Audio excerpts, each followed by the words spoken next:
Hello students, कैसे हैं आप। आज जो अपना टॉपिक होगा एल्किल हैलाइड में सी एक्स आबंध की प्रकृति, nature of C X bond in alkyl halide. इस टॉपिक के लिए आबंध लंबाई, बॉन्ड लेंथ, तापीय स्थायित्व, थर्मल स्टेबिलिटी, क्रियाशीलता, रिएक्टिविटी, द्विध्रुव आघूर्ण, डाइपोल मोमेंट, ये सब टॉपिक अपने को डिस्कस करने हैं। तो यहां पर अगर सी एक्स बॉन्ड की बात की जाए तो सी एक्स बॉन्ड है वो है सहसंयोजी, कोवेलेंट। कार्बन और हाइड्रोजन के जो बीच में बॉन्ड है वो सहसंयोजी है। अब यहां पर जो एक्स है, हाइड्रोजन है, इसकी विद्युत ऋणता की बात की जाए, इलेक्ट्रोनेगेटिविटी की बात की जाए, तो विद्युत ऋणता इस कार्बन से हाइड्रोजन की ज्यादा होती है। तो इस कंडीशन में कार्बन और हाइड्रोजन के बीच में जो सहसंयोजी कोवेलेंट बॉन्ड है, इसके जो इलेक्ट्रॉन है वो एक्स की तरफ डिस्प्लेस होंगे, प्रतिस्थापित होंगे।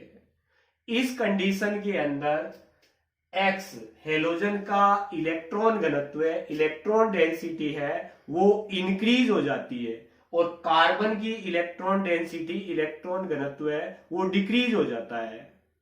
तो यहां पर एक्स है, इस पर आंशिक ऋणावेश, पार्शियल नेगेटिव चार्ज आएगा, और यहां पर आंशिक धनावेश, पार्शियल पॉजिटिव चार्ज आएगा। ये ऐसा क्यों हो रहा है? क्योंकि एक्स की इलेक्ट्रोनेगेटिविटी, विद्युत ऋणता सी से ज्यादा होने के कारण जो बॉन्ड के इलेक्ट्रॉन है वो एक्स की तरफ अट्रैक्ट हो रहे हैं, तो एक्स के इलेक्ट्रॉन डेंसिटी इंक्रीज हो रही है। इस कंडीशन में यहां पर पार्शियल नेगेटिव चार्ज, आंशिक ऋणावेश रखा जाता है। तो जो सी एक्स बॉन्ड है वो सहसंयोजी, कोवेलेंट तो है, लेकिन इसकी जो नेचर है वो हो गई ध्रुवीय, पोलर।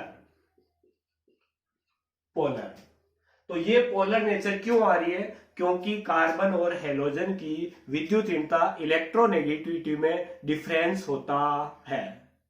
तो यहां पर जो सी एक्स बॉन्ड की जो प्रकृति है, नेचर की बात कर रहे हैं, वो नेचर है पोलर, ध्रुवीय। अब यहां पर इस बॉन्ड के लिए आपको आबंध लंबाई, बॉन्ड लेंथ की बात करते हैं। तो इस एक्स के स्थान पर F, C L, B R, I, ये हेलोजन रख रहे हैं। आपको पता है ग्रुप में अप टू डाउन चलते हैं, ऊपर से नीचे चलते हैं, तो नंबर ऑफ सेल,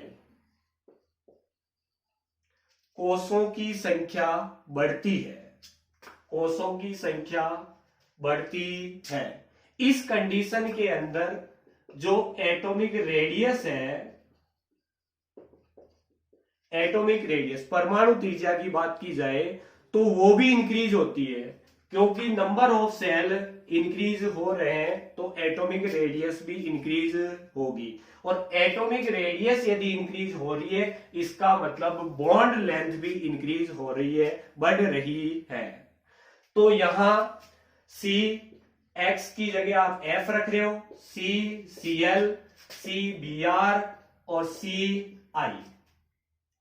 तो यहां पर जो सबसे ज्यादा बॉन्ड लेंथ, आबंध लंबाई आ रही है वो आई के लिए आएगी। तो आई के लिए साइज बड़ा है, तो इस कंडीशन में सी आई की बॉन्ड लेंथ सबसे ज्यादा होगी। तो जो इसके लिए ऑर्डर आएगा वो ऑर्डर आएगा सी एफ की सबसे कम, फिर सी एल की, फिर सी बी आर की, और सबसे ज्यादा होगी वो सी आई की होगी। क्यों हो रही है ये? क्योंकि ग्रुप में अप टू डाउन चल रहे हो, नंबर ऑफ सेल इंक्रीज हो रहे, नंबर ऑफ सेल इंक्रीज हो रहे, तो एटॉमिक रेडियस है वो इंक्रीज हो रही है, और एटॉमिक रेडियस इंक्रीज होगी तो बॉन्ड लेंथ, आबंध लंबाई भी इंक्रीज होगी। अब यहां थर्मल स्टेबिलिटी की बात करते हैं, तापीय स्थायित्व की। तो यहां पर नंबर ऑफ सेल इंक्रीज हो रहे हैं, एटॉमिक रेडियस इंक्रीज हो रही है, तो बॉन्ड लेंथ भी इंक्रीज हो रही है। तो रूल ये होता है कि बॉन्ड जितना छोटा होगा उस बॉन्ड को ब्रेक करने के लिए, तोड़ने के लिए उतनी ही ज्यादा एनर्जी की आवश्यकता होती है।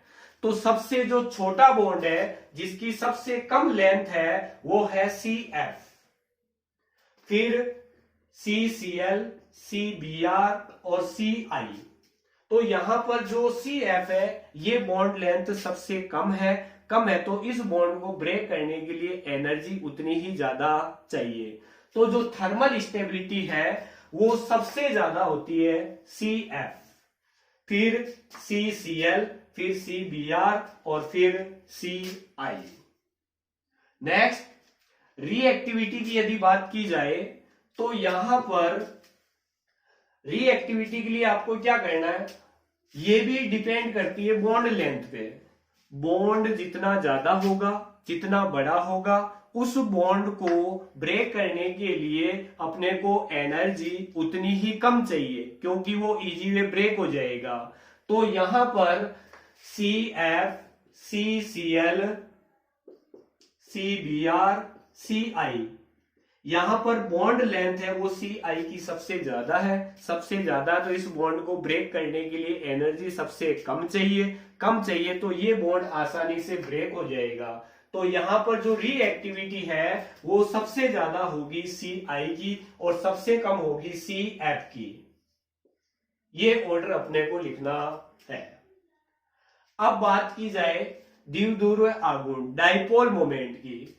तो डाइपोल मोमेंट के लिए आपको क्वेश्चन पूछा जाता है, जो CF है इसके लिए डाइपोल मोमेंट, द्विध्रुव आघूर्ण है, वो हमेशा कम होता है CCl से। ऐसा क्यों हो रहा है? तो अब बात की जाए डाइपोल मोमेंट की, तो डाइपोल मोमेंट होता है mu equal to Q into D. ये जो D है वो D है बॉन्ड लेंथ। बॉन्ड लेंथ जितनी ज्यादा आएगी तो वहां पर डाइपोल मोमेंट भी ज्यादा आना चाहिए। तो F और Cl के लिए अगर इलेक्ट्रोनेगेटिविटी की बात की जाए तो F के लिए जो इलेक्ट्रोनेगेटिविटी होती है वो होती है 3.98, जिसको आप 4 भी लिख सकते हो। और Cl की जो इलेक्ट्रोनेगेटिव होती है वो 3.16 होती है, जिसको आप 3 भी लिख सकते हो। तो यहां पर इलेक्ट्रोनेगेटिविटी, विद्युत ऋणता की बात की जाए तो F की इलेक्ट्रोनेगेटिविटी है वो Cl से ज्यादा है। तो इस कंडीशन के अंदर जो बॉन्ड लेंथ होगी, इलेक्ट्रोनेगेटिविटी ज्यादा है तो बॉन्ड लेंथ हमेशा कम होती है, और इलेक्ट्रोनेगेटिविटी जितनी कम है बॉन्ड लेंथ उतनी ही ज्यादा होती है। तो यहां पर अगर इलेक्ट्रोनेगेटिविटी ज्यादा है, बॉन्ड लेंथ कम है, तो बॉन्ड लेंथ कम होगी, तो यहां पर जो D की वैल्यू है वो कम आएगी, तो म्यू की वैल्यू भी कम आएगी। तो आप कह सकते हैं कि CF जो बॉन्ड है इसकी डाइपोल मोमेंट की वैल्यू है वो CCl बॉन्ड से हमेशा कम आएगी। नेक्स्ट